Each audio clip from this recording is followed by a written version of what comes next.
Oikein hyvää uuden vuoden päivää.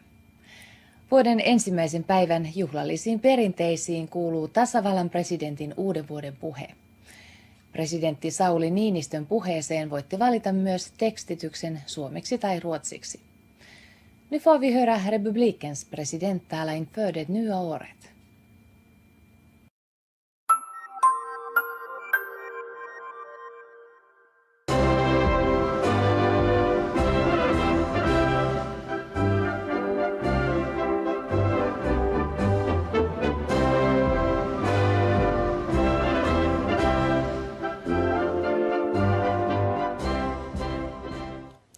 Kansalaiset, kun minut oli valittu tähän tehtävään, toistin virkaanastujaisissa, mitä olen pitänyt ja pidän tärkeänä tälle kansakunnalle.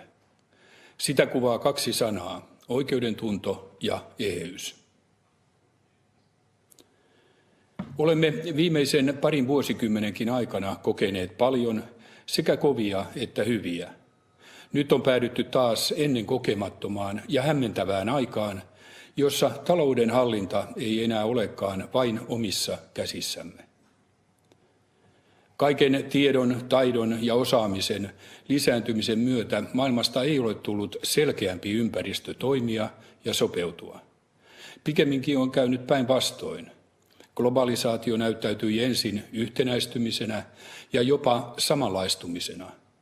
Nyt se näyttäytyy myös vallan ja vaurauden uusjakona, joka koskee kaikkia ja jossa kenenkään menestys ei ole itsestään selvää.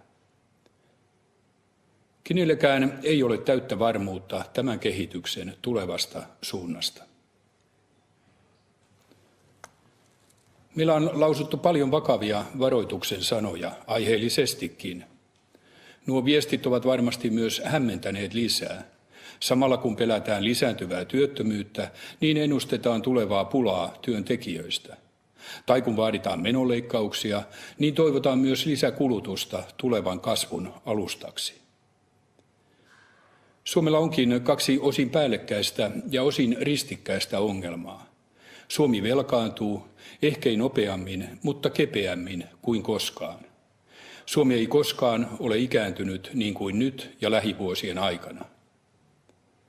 Ainoa yhteinen lääke näihin kahteen vaivaan on kasvu, eikä senkään varaan voi nyt tuudittautua. Siksi kumpikin vaiva vaatii myös omat, vaikeasti nieltävät rohtonsa. Vaikeita poliittisia päätöksiä edeltää aina toistensa ohi puhumisen aika. Nyt se on kulumassa loppuun. Käsillä on ratkaisujen aika. Kannustan hallituksen ja eduskunnan jäseniä rohkeuteen. Pienimmän yhteisen nimittäjän etsiminen ei nyt riitä. Suomen kansa on harvoin rankaissut, usein kyllä palkinnut, rohkeuden nähdä oikeuden tuntoisesti oman etupiirinsä ulkopuolellekin. Toivotan teille kaikille hyvää alkanutta vuotta ja Jumalan siunausta.